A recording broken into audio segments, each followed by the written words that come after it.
Саламатсыздар ма, құрметті көрермендер.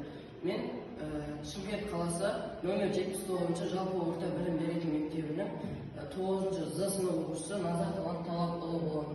Менің жоба жетекшім Айтбаева Мадина Жайлауқызы болады. Бүгінгі менің қорғайтын конференциям заманауи ғасырдағы ғарыш әлемі болады.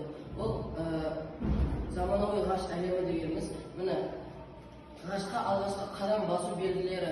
Бұл Циолковскийден 1857 жылы 1935 жылға дейін басталды десек те болады. Циолковскийдің идеялары оның 1903 жылы шыққан болатын. Оның әлемдік кеңістікті реактивті құралдармен зерттеу еңбектерінде көрініс тапты. Ол зымырандардың көмегімен ғарышты игеру және де ғарыш айлағына 1957 жылы ұшырылған болатын. Ғарышқа жол 1954 жылы 4 қазанда ашылды. Бұл күні бұрынғы Кеңес одағындағы жердің жасанды серігі ұшырылған болатын.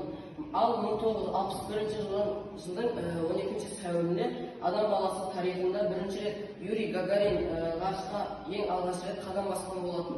Ол Юрий Гагарин негізінде менің өз ойым, Юрий Гагарин ең бірінші ғарышқа ұшқан адам болып есептеледі. Ал аңыздарға сүйенсек, ең бірінші белка-стрелка деген екі итті ұшырған болатын.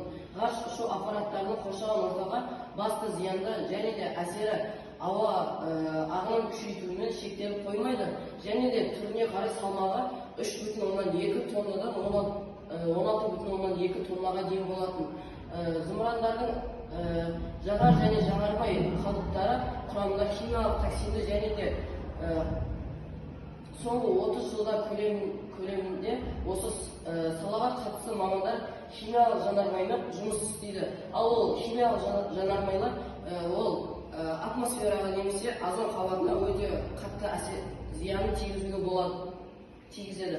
Алайда халықаралық ғарыш бекеті орналасқан 408 шақырым биіктікте қоқыстар көп жиналмаған. Олардың басым бөлігі 35.000 шақырымдағы геостационарлық орбитаны мекендейді. Қалдықтар неге мұнша көп дейсің ғой? Себебі жерсеріктердің қызметі аяқталғаннан соң ол ғарышта қала береді. Сосын өзі секілді өзге ғарыш аппараттарымен соқтығысқан жағдайда өздерінің қалдықтарын шашай береді. Сол кезде осы ғарыштың жан-жағында қоқыстар өте көп жиналатын болады. Міне мына суретте көріп отырғандарыңыздай аппараттар бір-бірімен соғысып жерді қоқыс сияқты айналып жүр. Бұл қоқыстар ертең кетпесе біздің планетамызға өте қатты әсерін тигізеді. Қазіргі заманда ғарышты ең көп ластайтын елдер зерттеушілер дерегі бойынша ғарыштағы қоқыстар тапанша оғынан 10 есе қатты жылдамдықпен қозғалады деп есептейді. Бұл дегеніміз ғарышта зерттеу аппараттарының істен шығуына бірден бір себептер болады. Ал мысалға мына суретті алатын болсақ, ғарышта қазіргі таңда адамдар айда да өмір сүруге болмайды, бірақ ғалымдардың айтуынша айда біз болашақта өмір сүреміз деп отыр. Ғарыштағы қоқыстарды құрылыс материалдары ретінде тұтынуға болады. Болашақта адамдар осы қоқыстар арқылы орбитада болмаса айда үй салуы мүмкін деп болжайды. Бағана айтып өткенімдей. Сол арқылы ғарыш қоқыстан тазарады деген тоқтамға келген қызығы. Негізінде ғарыштағы қоқыстарды арнайы басқару құрылғылары арқылы жерге тарту керек. Атмосферада отқа оранып жанып кетеді. Экологияға қатты зияны да болмайды. Жер бетіндегі адамдар аққан жұлдыздар секілді отшашуларды көріп, ерекше қуанатын болады дейді. Бұл идея Дубай билігі қызығушылық танытқан. Тіпті 2020 жылғы экспо кезінде жүзеге асыруды жоспарламақ та ниетте екен. Менің қорытындағаным, ғарышты зерттеуге менің де қызығушылығым жоғары деп есептесек те болады. Оның тылсым сырлары қай бір жанды да өзіңе тартып тұратыны белгілі. ондағы тылсым дүниелерді тамашалап менің де арманым болып есеп деп ойлаймын. Болашақ жас ғалым ретінде ғарыш әлеміндегі ғарышты қалдықтардан тазарту жолдарын зерттеу керек деп ойлаймын. Мысалға, қазіргі таңда адамдар жерде көмірқышқыл газын және де отты өте көп қолдануда. Сол оттың өзі де көмірқышқыл газы болып есептеледі.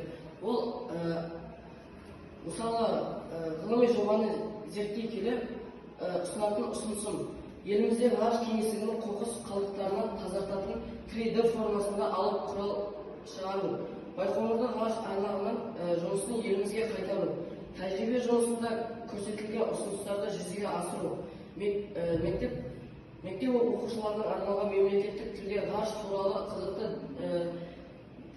әдістемелік көмекші құралдарды басып шығару деп ойлаймын. Менің шетелдердің ғалымдарының жаңалықтарын сүйенсек, жыл өткен сайын ғарыш әлемі қалдықтарға толуы туралы әртүрлі пікірлер айтылып келеді. Жаңалықтар жыл өткен сайын өсуде. Ал мен осы аспан әлемінің біз білмейтін ғаламшар туралы деректерді жинап, оқып, білім алып, жас маман ретінде өз үлесімді қоссам деймін.